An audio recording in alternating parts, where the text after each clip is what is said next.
Welcome to Plot Diagnostics, where we provide treatments for broken plots.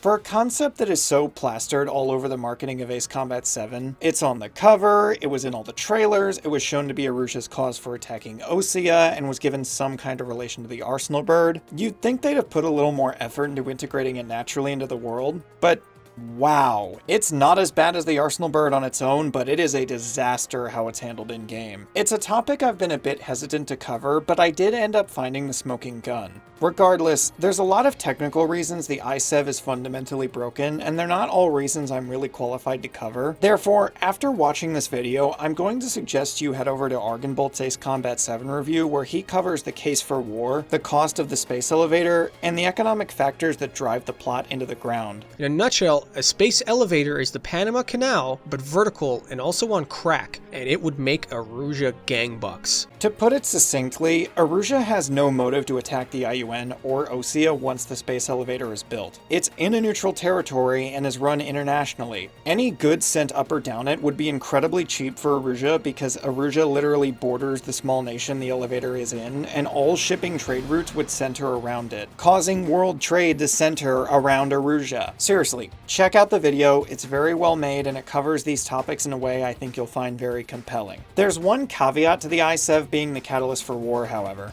See, notice how I said once the elevator is already built, it doesn't make sense for Aruja to attack? Well, even though this detail is stated nowhere and is an incredibly obscure piece of lore hidden in the final cutscene, one of the reasons Aruja had a problem with the ISEV is that it was built on a cultural historical site. This is also the same cutscene that established Selatapura was in fact in Arujan territory at one point. Gotta love Ace Combat 7 putting incredibly important world-building details for understanding the plot in the middle of the final cutscene in a highly blurred and obscured newspaper with several grammar errors. I know writers who use subtext and they're all cowards. There's your motive for war, you idiots! This is actually a point I disagreed with Argonbolt on regarding Zero, funnily enough. He compared the Balkan War to the Yugoslav Wars, but the problem with that argument is that the Yugoslav Wars were a direct response to a secession crisis. That's not the case with the Balkan War. Belka explicitly chose to invade literally every single neighbor at the same time, plus Yuktobania. It's dumb. It doesn't make any sense. It would have if it was part of a secession crisis. The same thing goes for the Lighthouse War, just in a different way. By the time Aruja decides to attack, why fucking bother? You're already making shit tons of money from it. At that point, it would seem Aruja picked between honor and greed, and they chose greed. And I'm not even saying that's a problem. Aruja is shown to be extraordinarily pragmatic, effective, and coordinated. Which is also another reason why Stonehenge Defensive is stupid, by the way. We'll get more into Aruja's capabilities when I talk about the Lighthouse War itself, but Aruja's selective stupidity in this plot is a major problem. Aruja is only ever dumb when it's necessary to move the plot forward. So, if they were going to oppose the ISEV, they should have opposed it before it was built, and made it clear that they opposed it on an explicitly cultural and historical basis, and that Osea was defiling their land. Which just makes Harling seem even worse, but that's a separate issue. It would also make Aruja far more sympathetic to other nations, and other countries less likely to involve themselves at all, or at least involve themselves against Aruja. Assuming Aruja didn't invade literally the entire continent like they do in-game. Again, we'll get to that another time. It's like how prior to World War I, Austria-Hungary would have just been better off going to war with Serbia immediately after Franz Ferdinand was killed, instead of waiting a month till after their list of demands were received and all but 2 were accepted, and thus they seemed far less sympathetic. Ah, so you admit it, Ruby. There's a historical precedent, so your criticism is invalid. No, dipshit. Austria didn't have a major economic incentive not to go to war, and Germany committed to backing them. Aruja would be made filthy rich by the ISEV and has basically nothing to gain from going to war because ISAF didn't bother to liberate any of the territories they annexed besides Selatapura for some reason, even though that's a retcon anyway. And literally nobody sides with Aruja in 7. And don't you fucking dare mention Belka. Shut your fucking mouth! Wait. No, I just remembered. There's a drone factory in the ISEV. What? But you can't do this to me. Katabuchi! I got you! Go! What part of international space elevator don't you understand? Why are we doing this? First Ace is at war, and now 7. Why do the IUN have military factories? Why is the International Space Elevator housing a drone factory for Osea. Harling!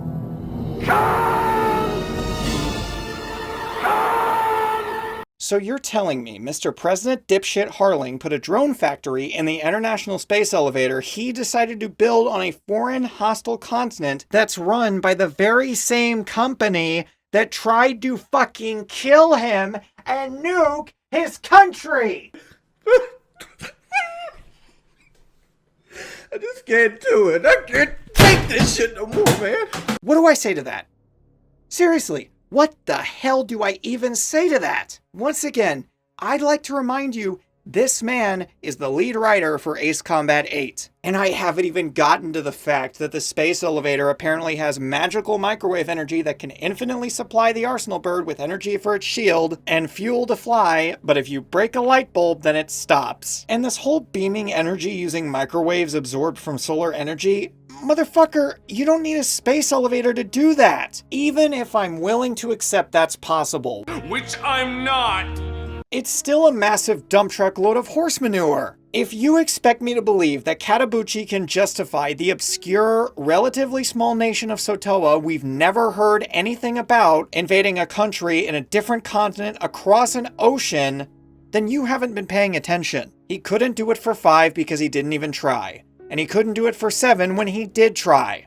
Kono, why do you suck so much at picking writers? Assault Horizon was your fault, not Jim DeFelice's, and everyone loves Zero. So for the love of God, bring back Naoto Maeda. Katabuchi needs to fucking go. He has no idea what he's doing outside of very small scale World War II inspired character driven narratives. And yes, I know I shit-canned the Belkan War earlier, but that was Katabuchi's fault. The writers for Zero were working with what they were given, and they were given Katabuchi's second-hand excrement. Plus, Kono probably mandated another godforsaken silent protagonist, as if we didn't have enough of those already. Seriously, Kono, buddy, is it pride? Is it because you didn't direct Zero? People actually do criticize 5, albeit not for the right reasons, but they love Zero. And Zero did have a lot going for it. Do not blame Naoto Maeda or the other writers for Assault Horizon. That was your fault. It was your decisions that caused Assault Horizon to become what it was. If you really want Katabuchi for whatever reason, only let him write the side story. And make damn sure his work is proofread.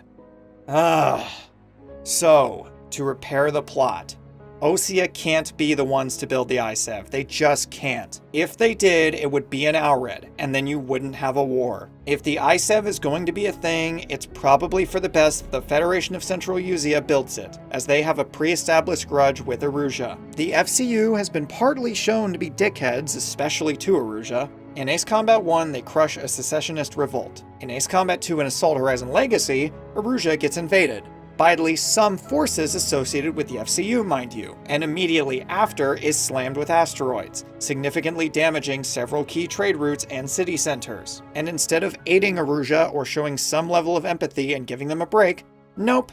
Instead, they insist Erusia takes the greatest amount of refugees and sanctions them for refusing and wanting to deport the ones that have already entered because they can't handle them. So the idea of the FCU defiling an Erusian historical site and intruding on and violating an offshore property near Selatapura to build something like the ISEV is actually fairly in standing with their behavior. That would give the Erusians a very good reason to attack and would provide great sympathy for them, assuming this was when the FCU started construction, not after it was done. The elevator wouldn't be finished in-game, but that's just not going to work with the story concept of Erusia fighting a war with the ISEV involved. If you want the ISEV to be a thing, save it for a later installment. There was no setup for it or chain of logic that establishes it in the world for 7. Yes, these games are serialized, but they also take place in the same continuity. And because we refuse to go to new places in the world, that means that previous events we've seen have to follow a logical and connected chain of reason to arrive where we are in each plot. Otherwise, you break the world building. It's just not your problem if people come into the franchise late. You think the Modern Warfare trilogy or Black Ops 2 would have been nearly as successful if Infinity Ward or Treyarch felt the need to pander to latecomers? Let the gameplay speak for itself. And let the story be interconnected so that longtime fans can actually experience some level of catharsis for remaining loyal for a long time. Hell, it even gives new players incentive to go back and play older titles. Then again, when has Project Aces ever cared about that? Oh, right. The two most recent games literally came with PS2 titles at launch. So what's the problem? Thank you for watching Plot Diagnostics. As I mentioned earlier, please check out Argonbolt's video, and I hope to see you in the next one. Have a great day, and goodbye.